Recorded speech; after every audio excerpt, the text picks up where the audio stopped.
Gloria a Dios, hermanos, bienvenidos en el nombre del Señor. ¿Puede decir gloria a Dios?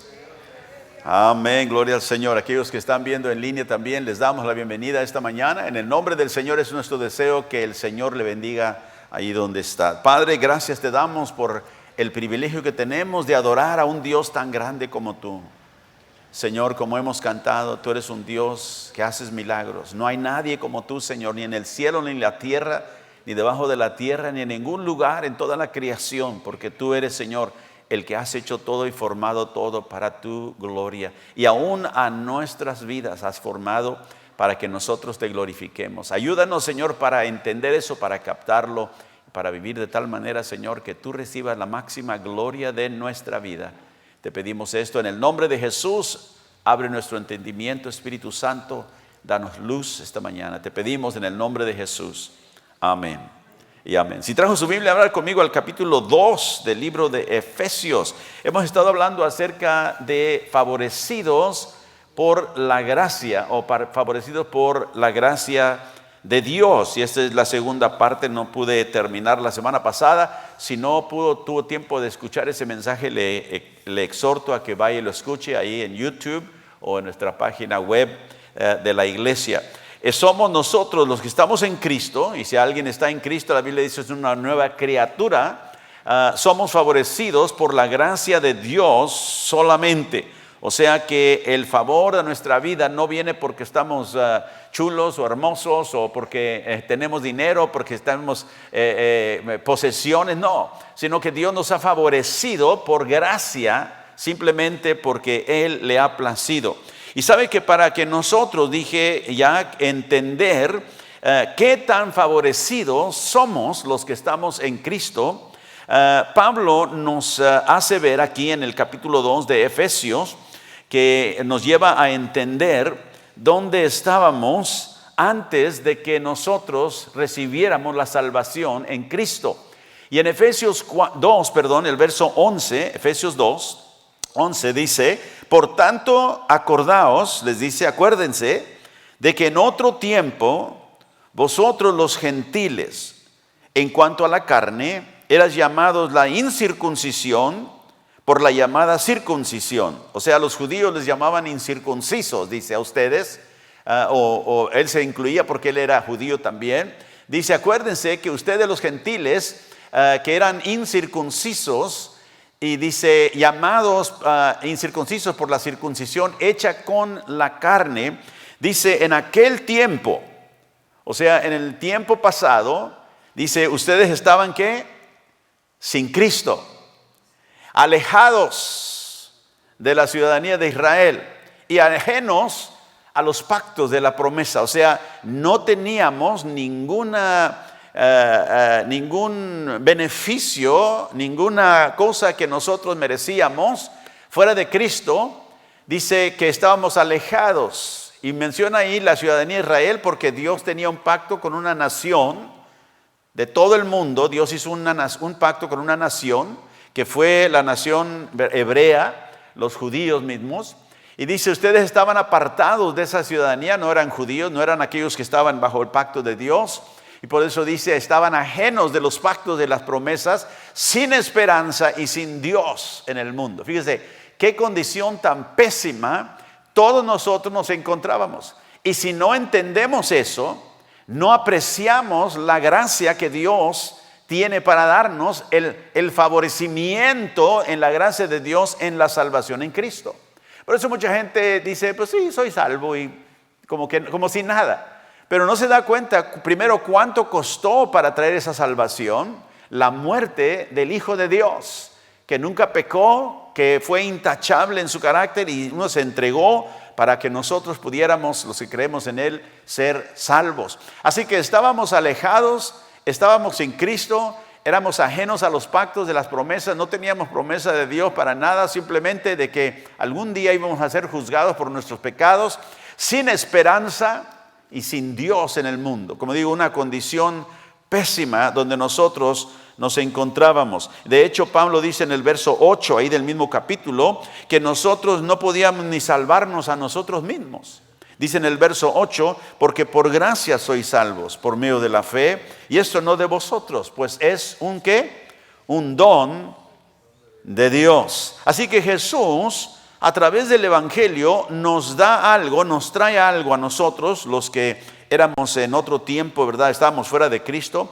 Él nos trae algo que nosotros no pudimos alcanzar, que nadie más nos podía dar. ¿Sabe usted qué es eso? Es la vida eterna. Y en el capítulo 17 del libro de San Juan, guarde su lugar ahí en Efesios si quiere, pero en el capítulo 17 del libro de San Juan, el Evangelio de San Juan, y en el versículo, vamos a empezar el versículo 1, Juan 17, verso 1, dije que Jesús nos trajo algo a los pecadores que creemos en Él, que nadie más ni nada más nos pudo dar, y esa es la vida eterna. Dice aquí en el versículo 1, estas cosas habló Jesús y levantando los ojos al cielo dijo, Padre, la hora ha llegado, glorifica a tu Hijo, para que también tu Hijo te glorifique a ti, como le has dado potestad sobre toda carne, para que dé vida eterna a todos los que le diste. Ahora, ¿qué es lo que el Padre le dio potestad al Hijo para hacer? Dar vida eterna, note. Tú le diste potestad, autoridad sobre toda carne, o sea, sobre toda persona, sobre todo ser humano. Pero dice que Él da vida eterna a todos los que le diste, o sea, a todos los que el Padre le dio al Hijo. Y luego en el verso 3 dice, y esta es la vida eterna. O sea, porque Jesús dijo, Padre, tú me diste autoridad para dar vida eterna a todos los que tú me has dado a mí. O sea, todos los que están en Cristo, todos los que han creído, Cristo tiene autoridad para darnos vida eterna. Y a veces nosotros creemos que vida eterna es simplemente vivir para siempre, pero no es así. La vida eterna tiene un componente de longitud de vida, pero todos vamos a existir, todos vamos a vivir en un lugar u otro, o con Dios o apartado de Dios, o en el cielo en la presencia de Dios, o en el infierno, en el agua de fuego, separados de Dios por nuestra rebelión y nuestro pecado. Pero Jesús vino a dar vida eterna. Y dijo aquí, y la vida eterna que yo traje para darle al pecador es que, no que va a vivir para siempre, sabemos eso. La vida eterna es una vida que continúa, pero la calidad de la vida que Él trae tiene un componente, escúcheme, que es muy importante que nosotros no perdamos vista de Él. Cristo vino a traerte a ti el conocimiento del Dios verdadero. Y tú ves la gente del mundo, ves a gente en otros países, inclusive aquí en este lugar, en los Estados Unidos, gente adora muchas diferentes clases de dioses. ¿Verdad? En el África, en Egipto, en todos los países del mundo, hay gente adorando a sus dioses. Falsos, pero los adoran. Porque hay solamente un Dios verdadero. ¿Cómo sabemos eso? Porque Jesucristo, el Hijo de Dios a quien el Padre envió, dijo, nadie viene a este Dios verdadero al Padre si no es por mí. Yo soy el camino a Él. No hay muchos caminos, hay un camino. Entonces Cristo dijo, esta es la vida eterna, nos explica, nos da la definición de qué es lo que Él nos trajo. Y por eso digo, somos favorecidos en conocer al Dios verdadero, al Dios vivo, al único Dios verdadero. Y Cristo dijo, yo vine para que ustedes conozcan a este Dios verdadero y a Jesucristo, o sea, a mí, a quien el Padre ha enviado. Ahora, hay personas que dicen, bueno, Jesucristo es solo un camino. Pero uno no puede tomar las palabras de Jesús y cambiarlas y decir que creen en Él. Por ejemplo, los musulmanes, ellos creen en Jesús. Ellos dicen que Jesús fue un gran profeta de Alá. Y que Jesús no era Dios, era simplemente un gran profeta de Dios. Pero aún que Mahoma es el profeta mayor. O sea que mayor que aún que Jesús. Pero Mahoma murió, está muerto. Y Jesús vino, murió y resucitó. O sea, nos ponemos a pensar, ¿quién es mayor? ¿El que está muerto o el que vive? Entonces Jesús que vino y no solamente nos enseñó la verdad de Dios, nos dijo lo que Dios quería que nosotros supiéramos, sino que nos dio la enseñanza y la ideología del amor más suprema que el mundo ha conocido. Jesús es el que dijo: ama a tus enemigos, ora por aquellos que te ultrajan y te maltratan. Él vino a darnos el concepto de un amor, de un Dios amoroso, que nadie más en la historia del mundo ha podido igualar. Entonces, si este hombre llamado Jesucristo trajo la ideología que transformó, ¿verdad?, el amor, el conocimiento del mundo, acerca del amor, ¿cómo podemos nosotros rechazarlo? Jesús es quien Él dijo o no es. Y esa es la pregunta que todo ser humano tiene que hacerse cuando es enfrentado con el Evangelio y con la palabra de Jesús. Porque Jesús dijo: el que no cree en mí morirá en su pecado. Entonces Jesús vino a traernos el conocimiento del Dios verdadero. Si tú conoces al Padre Celestial en una relación íntima con Él por medio de Jesucristo, estás favorecido más de lo que te imaginas, y es favorecimiento por gracia. Dios te reveló al verdadero Dios porque a Él le plujo, porque Él quiso. Entonces, esta verdad nunca debemos nosotros de perderla en nuestra mente. Nos trajo el conocimiento del Dios verdadero. Mire, en Mateo 11, verso 27, Jesús dijo algo también acerca de la revelación de Dios. Dijo: todas las cosas me fueron entregadas por mi Padre, y nadie conoce al Hijo sino el Padre. Y nadie al Padre conoce a alguno, dice, ni al Padre conoce a alguno, sino el Hijo, y aquel a quien el Hijo lo quiera revelar. Esa revelación que Cristo dice que Él quiere revelar es la impartición de la vida eterna. Nadie conoce al Padre, solamente aquel quien el Hijo quiere revelárselo. Y si tú conoces a Cristo y conoces al Padre del Señor Jesucristo, eres bendito, eres bendecido, eres favorecido, porque el Hijo de Dios te lo reveló a ti. Y ese conocimiento, con esa relación íntima con el Señor, ¿verdad?, es un favorecimiento de gracia. Note, porque aquí dice Jesús: nadie conoce al Padre sino el Hijo, y aquel a quien el Hijo lo quiera revelar. O sea, la implicación ahí es que no a todos se lo revela, a los que Él quiere revelárselo. ¿Y quiénes son a los que Cristo quiere revelarle al Padre la vida eterna? Lo leímos en Juan 17. A todos los que el Padre me dio, a todos los que tú me diste autoridad para darles vida eterna. Y yo y tú, si estás en Cristo, que tenemos vida eterna, tenemos que ser agradecidos a Dios, porque esta salvación que Él nos dio fue pura y enteramente por la gracia de Cristo. ¿Sabía usted que aún la habilidad de venir a Cristo, de clamar a Cristo, es un don de la gracia de Dios? La habilidad de venir a Cristo es un don de Dios. En Juan capítulo 6, verso 65, Jesús dice: por eso os he dicho que ninguno puede venir a mí. Note, ninguno puede. No hay habilidad para hacerlo. Porque el hombre es un esclavo del pecado. Todo lo que decide está contaminado por el pecado. Por eso no desea lo recto ni lo justo, porque es un pecador. Y dice: ninguno puede venir a mí si no le fuere dado, ¿de quién? Del Padre. El Padre revela al Hijo, el Hijo revela al Padre. Y luego en Hechos capítulo 16, Pablo está predicando el Evangelio en una ciudad gentil, y dice que un día de reposo salimos fuera de la puerta junto al río donde solía hacerse la oración.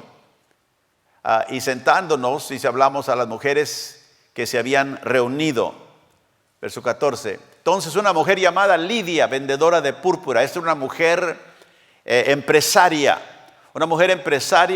y religiosa. Dice, porque ella era de la ciudad de Tiatira, que adoraba a Dios. Estaba oyendo y el Señor abrió el corazón de ella.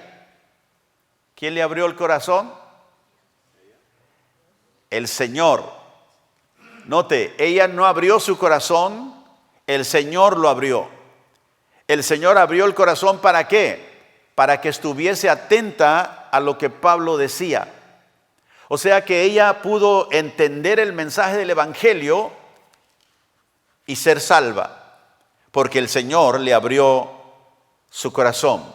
Lo decimos de esta manera: el corazón tiene oídos, el corazón, ¿verdad? Del corazón habla la boca, dice la Biblia. Entonces el corazón fue abierto, quiere decir que ella pudo oír, que ella pudo entender el mensaje del Evangelio, ella pudo ver, ¿verdad?, la vida espiritual que le esperaba en Cristo, y ella aceptó a Cristo, ella aceptó el mensaje que Pablo predicaba, aunque era una mujer religiosa, no era salva, era una mujer, ¿verdad?, que estaba envuelta en la religión, como Pablo había sido, un judío enseñando aún la ley de Dios, pero inconverso. Y aquí Dios abre el corazón de ella.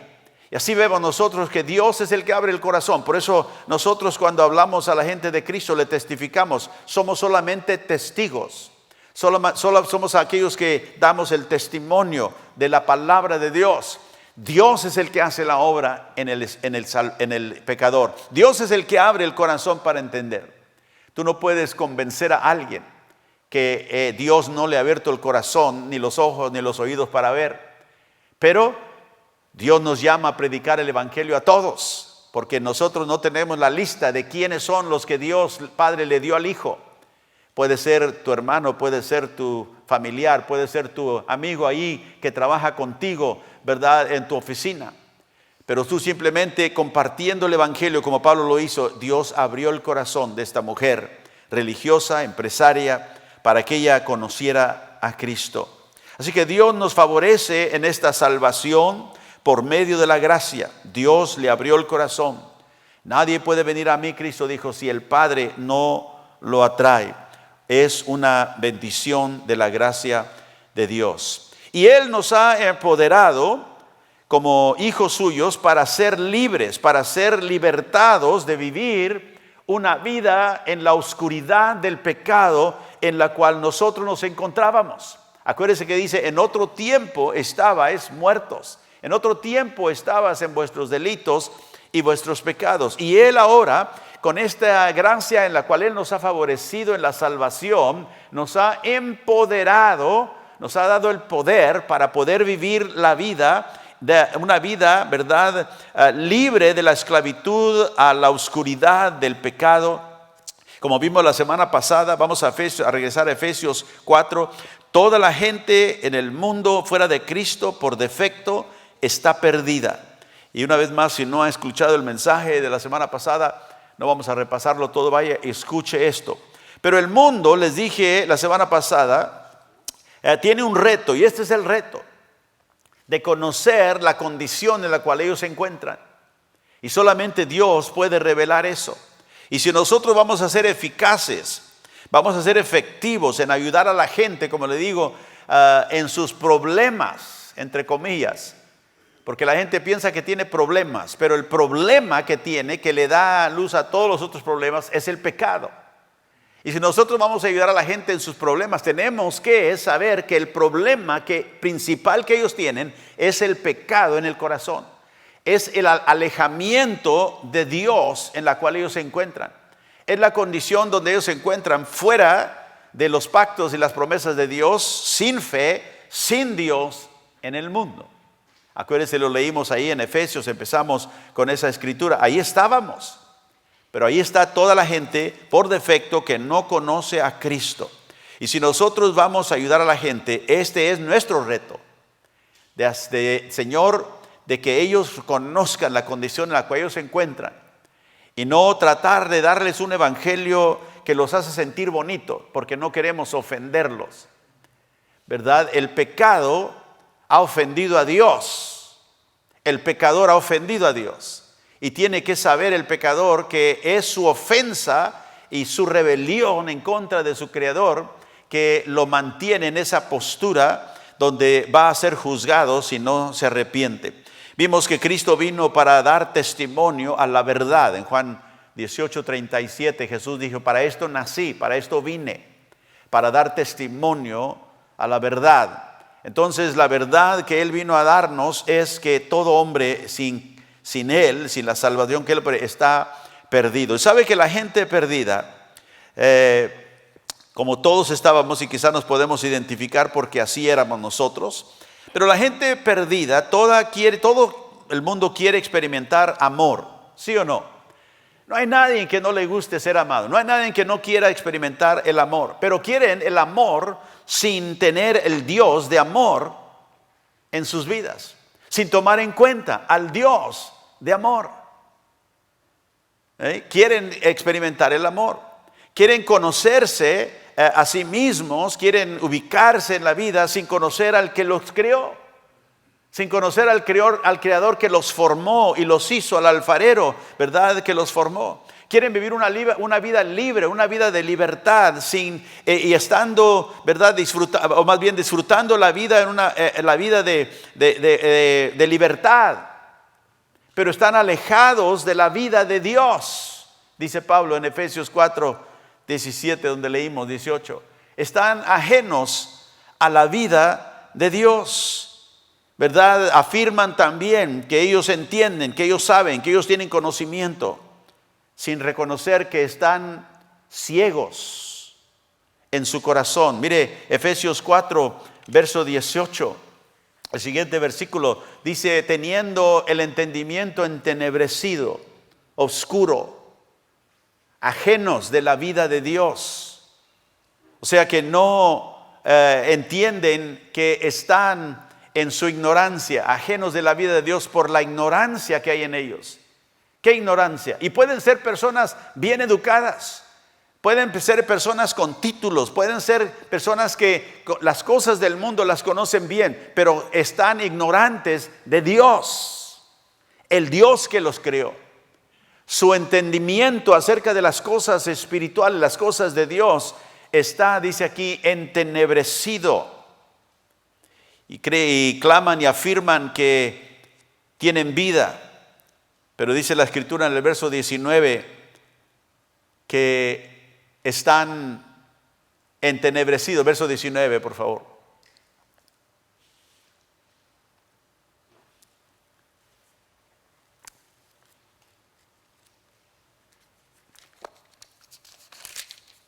Dice, los cuales después que perdieron toda sensibilidad, o sea, se creen, como digo, afirman que están vivos, que sienten todo lo que es la vida, pero dice aquí que ellos están, ¿qué?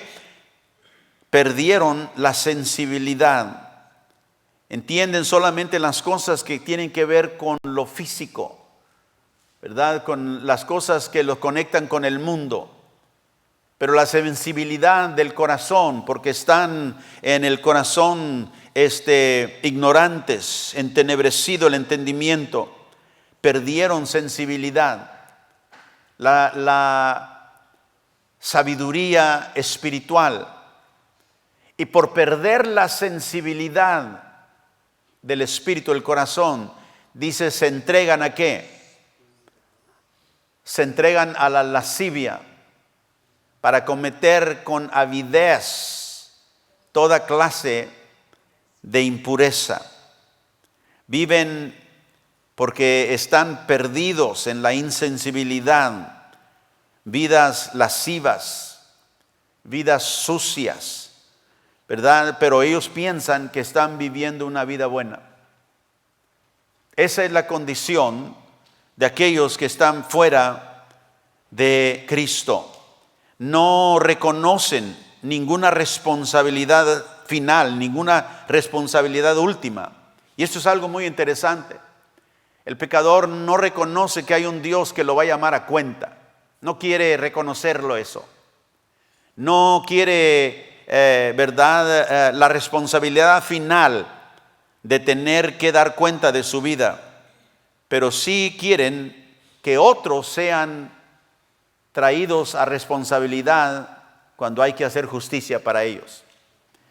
Si quieren que a otros los castiguen por haberles hecho a ellos mal, O sea, sí reconocen que debe haber algo de justicia, pero rechazan al Dios de justicia, al Dios que a ellos los va a llamar a cuenta. Y todos vivíamos de esa manera.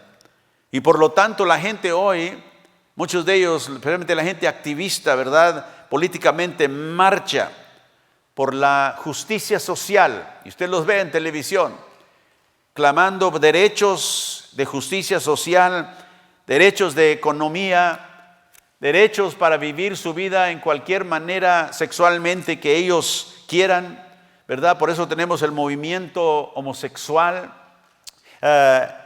Claman derechos de reproducción y que para ellos es el derecho de matar al niño en el vientre si quieren. Todos estos son marchas para cosas que el hombre con avidez, dice, en su irresponsabilidad, en su vida sucia y lasciva, buscando, ¿verdad?, derechos, justicia para ellos. La justicia económica, la gente marcha hoy, queremos justicia económica. ¿Sabe lo que es justicia económica? Que le quiten a otro lo que es de ellos y nos lo den a nosotros. Eso es lo que claman. Eso no es justicia, es robo. Si alguien te quita lo que es tuyo, y claro, la gente que va a beneficiar marcha con ellos porque pues me lo van a dar.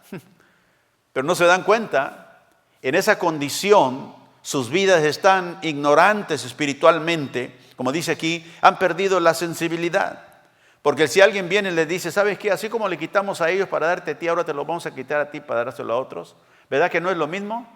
No, a mí no me va a quitar lo mío.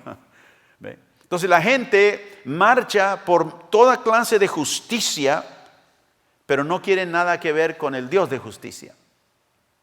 Y eso es la ceguera espiritual.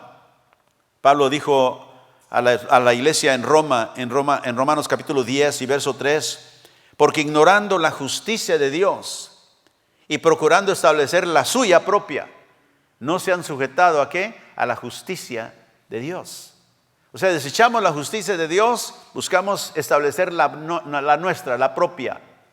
Y por eso, hermanos, hoy vivimos en una situación donde hay caos, donde hay mucha avaricia, avidez, porque el hombre no ha reconocido la justicia de Dios. Ahora en Hechos 4, ahí estábamos en Hechos 4, el verso 19, Pablo sigue diciendo que después de que ha sido entenebrecido su entendimiento, son ignorantes, apartados de la vida de Dios por la dureza de su corazón, dice el verso 18. El verso 19 dice, los cuales después que perdieron toda sensibilidad se entregaron a la lascivia para cometer con avidez toda clase de impureza. La avidez habla de la avaricia. Con avaricia, dice, cometen toda clase de impureza. Y el hombre en su avaricia, en Colosenses 3:5, Pablo nos dice que la avaricia, y la denomina algo muy interesante. Aquí le dice a los creyentes, nosotros que estamos en Cristo, haced morir pues lo terrenal en vosotros: fornicación, impureza, pasiones desordenadas, malos deseos y avaricia. La avaricia es codiciar lo que otro tiene. El avaro es la persona que quiere lo que otro tiene. Y Dios nos dio un mandamiento en contra de ello, de la codicia. Pero aquí la avaricia, dice, es idolatría. O sea que el avaro es un idólatra, una persona que, como leímos ahí en Efesios 4:17, ¿verdad? Creo que fue el 17, donde dice que con avidez, con avaricia, nos dice, ellos cometen toda clase de impureza. En el verso 19 dice que porque perdieron sensibilidad, se entregan a la lascivia para cometer con avidez toda clase de impureza.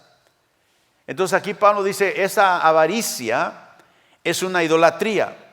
O sea que el hombre se hace Dios para sí mismo. Vive como si él fuera Dios. Desea lo que él quiere desear.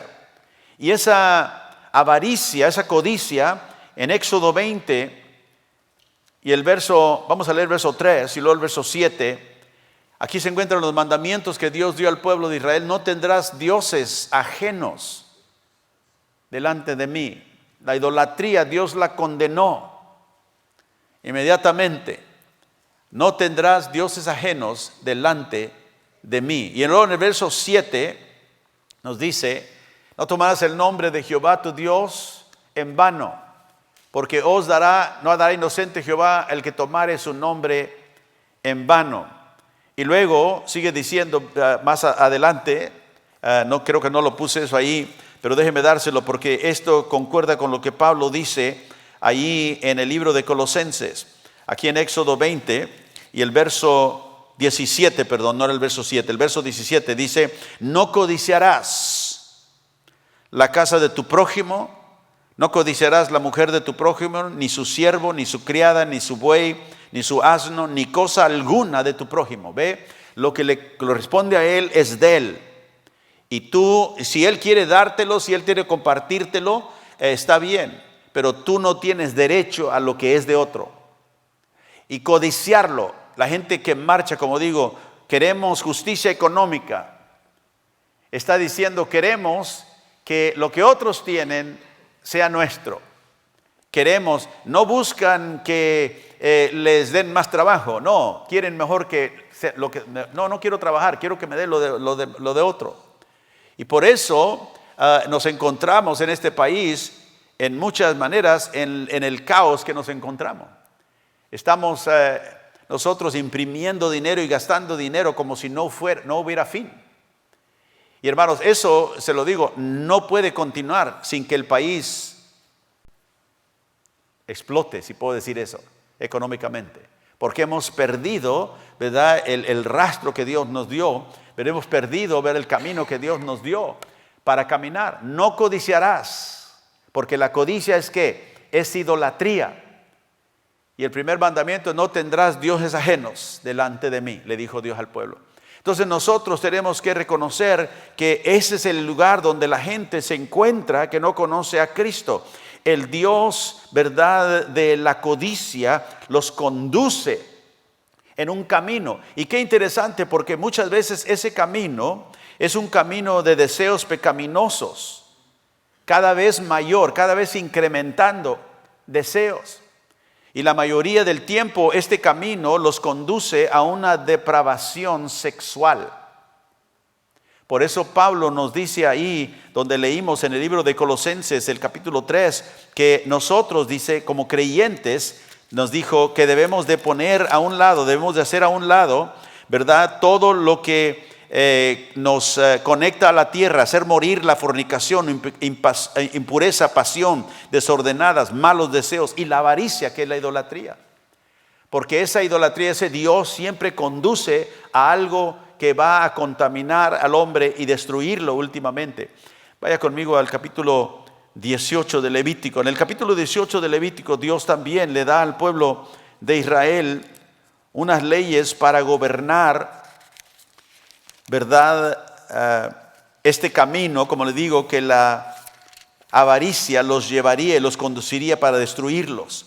Y Dios aquí habla a su pueblo acerca de la sexualidad humana, porque mucha gente hoy está siendo destruida por la ideología del género y de la sexualidad.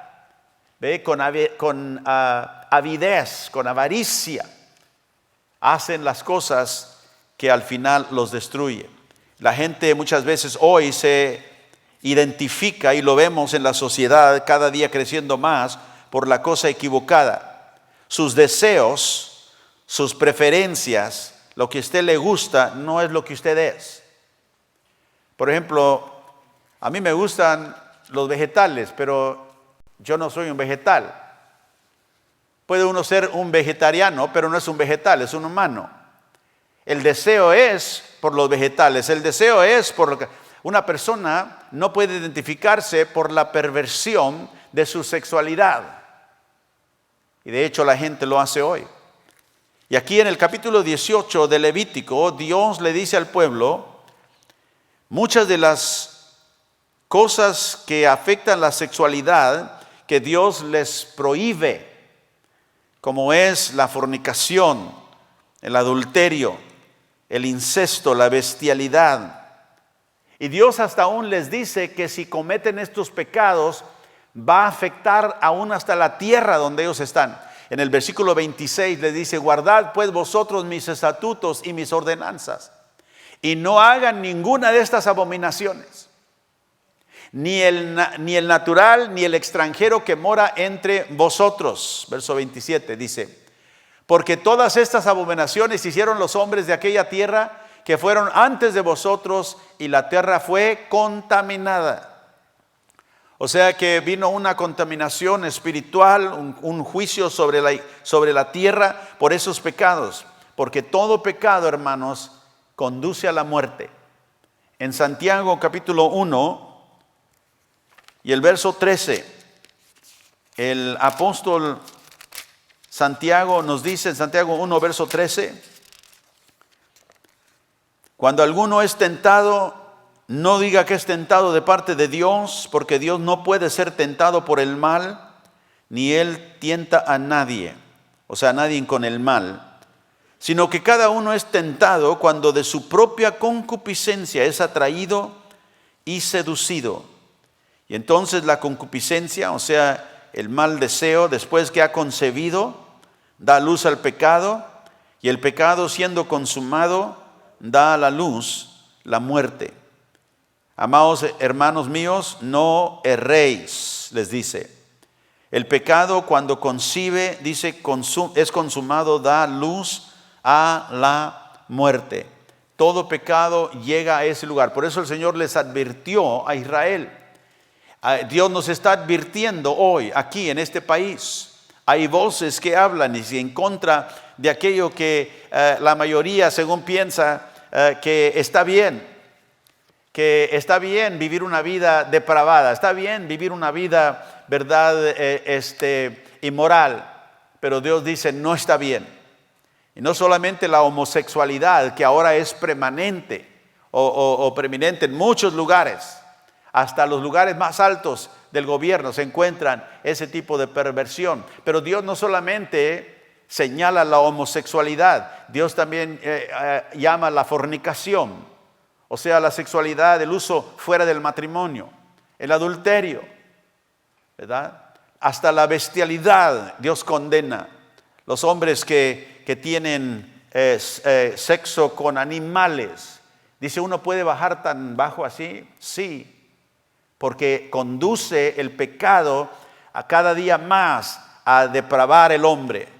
Entonces, por eso la Escritura nos llama a nosotros, que hemos sido favorecidos en la salvación de la gracia, no viva de esa manera. Sal de eso. Pon a un lado esas cosas. Dios le dice al pueblo de Israel aquí también lo mismo. Porque la codicia, ¿verdad?, de la idolatría siempre nos lleva a un camino de destrucción.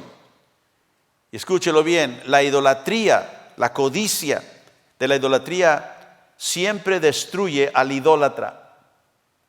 Y Dios le advirtió al pueblo de Israel que no tuvieran dioses extraños delante de él. Dios sabe dónde nos lleva ese camino. Y si usted lee el capítulo 1 de Romanos, va a ver la declina del hombre sin Dios. No quisieron reconocer a Dios. Por lo tanto, Dios los entregó ¿a qué? A pasiones desordenadas para hacer lo que no conviene. Y hoy vemos la gente viviendo esa vida y creyendo que es libre. Somos libres de vivir como queremos y no se dan cuenta que esa vida es un juicio de Dios. Y si no, por la gracia de Dios, no encuentran la salida en Cristo, se van a perder en esa perversión. Y más en la eternidad, apartados de Dios para siempre. Así que esos hechos tienen consecuencias. Y por eso Santiago dice, amados míos, no cometan el error. No erren, no crean que haciendo eso está bien. Ahora en Efesios 4 vamos a regresar y quiero terminar esta mañana. Tengo algunas cosas más que decir, pero voy a dejarlas para otro tiempo. En Efesios 4. Ahora nosotros, favorecidos por la gracia de Dios. Y digo, ¿sabe? Gracias a Dios que Dios nos sacó de esa vida. Dios nos liberó del poder del pecado para ser dominados por esa vida. La gente que vive una vida depravada, especialmente en el área de la sexualidad, creyendo que es libre, como dijo, no se da cuenta que es un esclavo, que no se puede liberar de sí mismo. Estaba viendo un video el otro día de el pastor de una iglesia en California, el pastor John MacArthur. Y estaba dando él la historia de uno de los líderes prominentes, conocido prominentemente en el país como un líder del movimiento homosexual. Y a él lo diagnosticaron con SIDA y los doctores le dijeron que iba a morir dentro de unos pocos meses. Y él se aterró completamente. Y decía el pastor MacArthur que estaba diciendo, dijo, y este joven vino y se sentó en la congregación un domingo en la mañana, oyendo el mensaje que ese día se estaba dando. Y él, habiendo contado el testimonio al pastor, le dijo, y yo estaba oyendo lo que decía, pero yo quería hablar con el pastor. Dice, y fue un mensaje ese día más largo de mi vida, tardó con más de 1 hora el pastor. Dije, yo queriendo que él terminara para yo ir a hacerle la pregunta. Y cuando él terminó, este joven dijo, muy bien parecido el hombre, se me acercó y me dijo, ¿quién era? Yo soy uno de los líderes del movimiento nacional de la homosexualidad. Estoy al frente. Dijo, pero los doctores me han dicho que voy a morir y tengo mucho miedo. Porque no sé lo que me va a pasar después de la muerte. Y MacArthur le compartió el evangelio. Primero le dijo, en esta condición, esto y esto y esto vas a hacer. Y dice que él se quebrantó y dijo, pastor, pida a Dios misericordia por mí. Y este joven vino a conocer a Cristo y unos meses después murió. Pero fíjense, habiendo vivido toda su vida en esa oscuridad, Dios tuvo misericordia de él, porque fue Dios que lo llamó, fue Dios que así como el pecador, ¿verdad? En la cruz, al lado de Jesús, ladrón toda su vida quizá, y allí Dios le dio misericordia y clamó a Jesús, ten misericordia de mí, Señor. Y este hombre vino a conocer a Cristo. Dice, pastor, pero vivió su vida, toda su vida en pecado. Y luego al último el Señor le abre la puerta. Qué misericordia, qué gracia. Porque la salvación no es algo que nos ganamos porque hemos vivido un poquito mejor que los demás. Todos estábamos bajo el juicio del pecado. Pero Dios tuvo misericordia de nosotros y nos favoreció. Y por eso le digo, ahora sabiendo esto, ¿cuál debe de ser nuestra postura? Señor, tú me favoreciste. ¿Cómo puedo regresar yo a aquello de lo cual tú me sacaste? Y luego Pablo nos dice aquí, para terminar, que un cristiano no debe de imitar la vida de los que no conocen al Señor. Y dice, yo digo y requiero en el Señor que ya no andéis como los otros gentiles, que andan en la vanidad de su mente, dice. Verso 18. Teniendo el entendimiento entenebrecido, ajenos de la vida de Dios, por la ignorancia que en ellos hay, por la dureza de su corazón, los cuales después que perdieron toda sensibilidad, se entregaron a la lascivia para cometer con avidez toda clase de impureza. Ahora, si usted tiene su Biblia abierta, quiero que vea algo, porque cuando Pablo empieza aquí, dice, no quiero que caminen ya como los gentiles. ¿Cómo andan? En la vanidad de su mente. Pero ¿cómo llegaron ahí? Si empezamos en el verso 19 y leemos del fin al principio, vemos esto claro. Mire, dice el versículo 19, la última parte: con avidez de impureza, en lascivia, se entregaron a esa vida. ¿Por qué? Porque perdieron la sensibilidad. ¿Por qué perdieron la sensibilidad? Por la dureza de su corazón. Verso 18. ¿Por qué estaban duros de corazón? Porque eran ignorantes de Dios. Porque estaban apartados de la vida de Dios. ¿Y por qué, estando apartados de la vida de Dios, qué sucede? Tienen el entendimiento, ¿qué? Entenebrecido. Y porque tienen el entendimiento oscuro, entenebrecido, andan en la vanidad de su mente. Y Pablo lo explica muy bien, y el Espíritu Santo nos da esa revelación. ¿Por qué vivíamos como estábamos? ¿Por qué vivíamos en el pecado? Estábamos con avidez, haciendo lo que era en contra de lo que Dios mandaba de nosotros. Porque creíamos que estábamos bien, pero andábamos en vanidad de mente. Estábamos completamente aislados de la bondad de Dios. Pero Dios tuvo misericordia un día de nosotros, los que estamos en Cristo. Y somos favorecidos en Él para que nosotros ya no vivamos esta vida. Somos favorecidos en la salvación por la gracia de Dios. Y ese favorecimiento, hermanos, nos trae una responsabilidad enorme. Una responsabilidad para vivir delante de Dios nuestra vida de tal manera que lo glorifica. Pero también tenemos una responsabilidad de vivir y estar parados en contra del enemigo de nuestras almas. ¿Cuántos saben que la vida cristiana es una batalla? Estamos favorecidos, pero estamos en una guerra espiritual.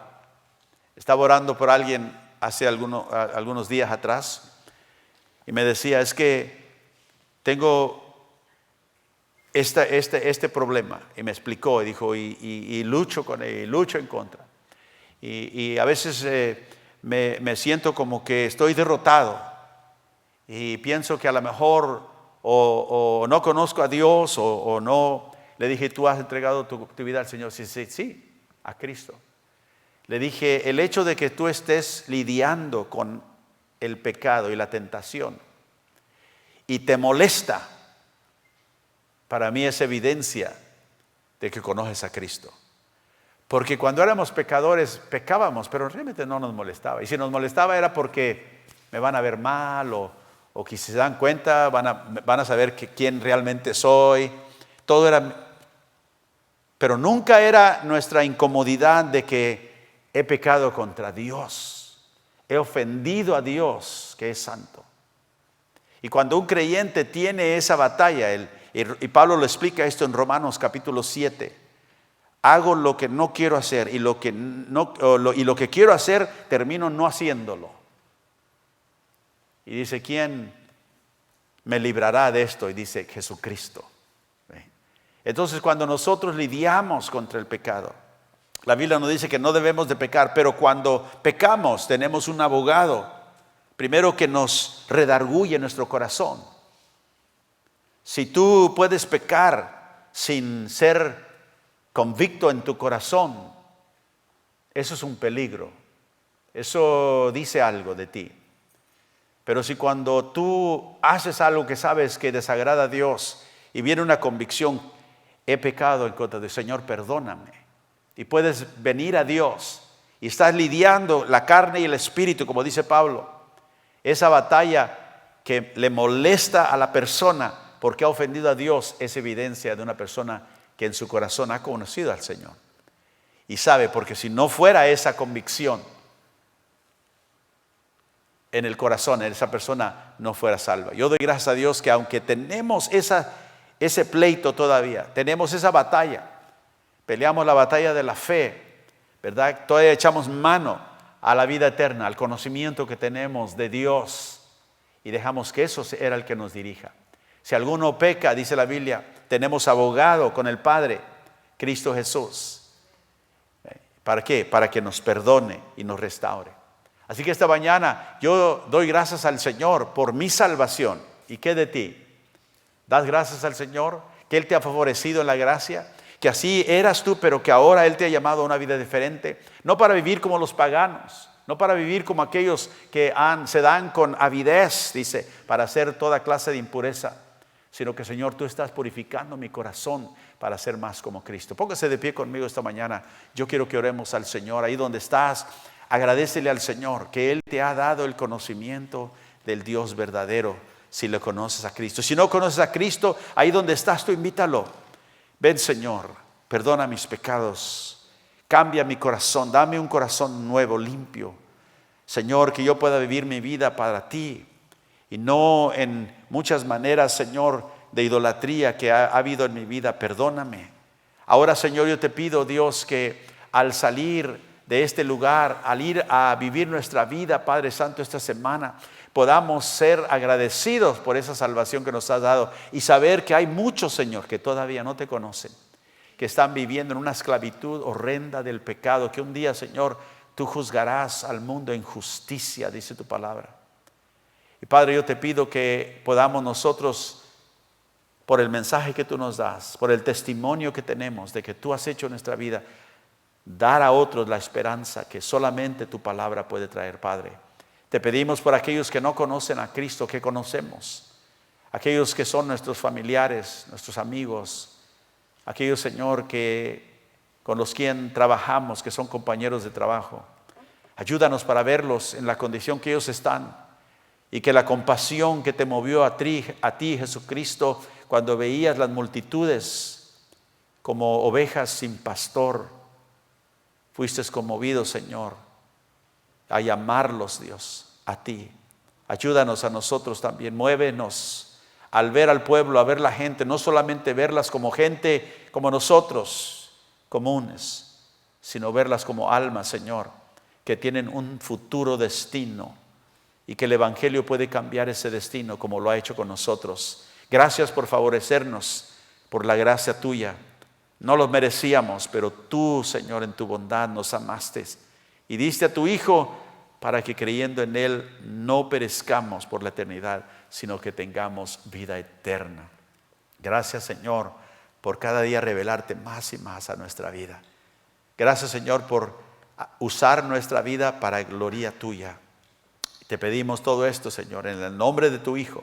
Llévanos en paz de este lugar, en el nombre de Jesús. Amén y amén.